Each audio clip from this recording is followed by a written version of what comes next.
Hello, everybody. This is Vic from Drop Spotlight and DTS Gaming Realm.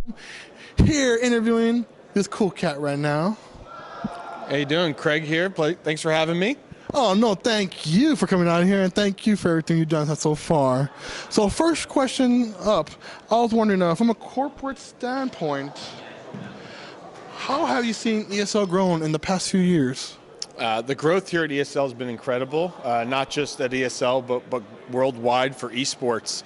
So for ESL now, we're 500 people worldwide, 11 different offices. We're hosting 12 big events a year, over 200,000 people coming to our events worldwide, and tens of millions of people tuning into our content. So the explosive growth that we've had, but also as an industry, has been incredible.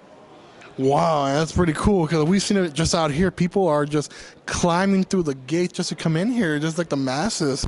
Next question, I was wondering, from the esports standpoint, how have you seen the United States been accepting for the sport? Yeah, esports here in the U.S. has really grown over the last 3 years. It's always been present. There's always been grassroots tournaments, different BYOC events, community get-togethers in different places. But ESL over the last 3 years, we've started to host some of these we call our mega events, coming to traditional sports arenas and bringing esports now in a more spectator-based experience. I think that's really accelerated it. So we started at the Madison Square Garden Theater almost 4 years ago. Now we do the Barclays Center in Brooklyn. We do Oracle Arena, obviously here at the Verizon Center in Dallas. So we think these events are great ways for the community to come together, celebrate, and just experience esports, which then, just throws fuel on the fire. Oh, yes, and that's what you're talking about. Those are some major arenas that you guys are going into and packing them to the point. And that's really awesome. Congratulations on that. Next question. What was the moment, in your opinion, that have you seen that gave you a wow factor from ESL? For me, I think there were two very clear wow factor moments. The first was when I went to our Katowice, Poland, our Intel Extreme Masters World Championship. It was sort of my first experience in an arena packed. There was over 100,000 people at that event, and just an incredible stage, and to be part of a community that was just cheering and so into the matches was just awesome. And then the second one for me was last year at the Barclays Center. I live and grew up in New York, so to be able to have our hometown arena in Brooklyn there housing us, and to have over 8,000 fans on site, all Counter-Strike, which is my native game, was just sort of a goosebumps moment. Oh, yes, and now we have a lot of fans for Counter-Strike. We play online, and people just are into it so much. So speaking of Counter-Strike, I know Counter-Strike is a very popular game with the gamers and for tournaments. Is there another game out there that you want to see in for maybe a future ESL tournament? Yeah, so we work closely with all the big games, Counter-Strike, Dota 2, Hearthstone, Street Fighter. I think as we look out for games that we say, we'd like to, just personally go, I'd like for us to do more from. I'm a huge Clash Royale fan on the phone, super excited about the new Quake Champions coming out. So I think what's great about esports is there's so many awesome games out there, and that you see that the competitive community starts to latch onto it.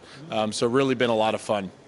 That's awesome, because I know a lot more developers are looking into esports, so they're trying to mold their games, not only for the fun factor for the fans and through like the story modes, but they want to have that multiplayer effect where they could let's rock and roll. Absolutely. I think what you see now is that there's a whole new generation of games that are being built with spectators and esports in mind. Things like competitive balance, spectator tools, matchmaking. The focus from a development cycle didn't exist on this stuff 15 years ago. So as we look out into the next generation of esports titles, we're incredibly excited there's going to be even more out there to bring in new fans and continue to grow the sport. Awesome, that's great to hear, because it's evolving. I want to say it's evolving at a fast rate, and fans are accepting it like they want it, their next town to have an ESL event. Yeah, absolutely. I think it's an incredible fandom worldwide, and it's something that the audience is connecting with all year, digitally, day to day, online, social media, Twitch, YouTube, Facebook, Twitter, and obviously in game. But these events are just a great opportunity for friends and fans to get together. Awesome, that's great to hear. And another question I wanted to ask, Well, what do you want our fans to know more about for the next few ESL events that are coming up? Yeah, I think the biggest thing for anyone out there is, hey, this could be you. You got to start somewhere. Our ESL Play platform is a great opportunity. ESLgaming.com. We host, over 10,000 competitions a year. We've got great integrations now into Xbox and PlayStation. So if you go on PSN, you click the events tab. There's everything from Projects Cars to NBA 2K to FIFA to some of the more hardcore titles out there. So there's sort of something for everyone and opportunities to get your taste of a competitive flavor, low risk, and see if you got what it takes. Oh yes, with the tide of esports climbing, ESL is at the forefront right now, guys. So thank you, Craig, for this interview, brother. Thank you. And this is Vic from Drop the Spotlight and DTS Gaming Realm. See you at the cons.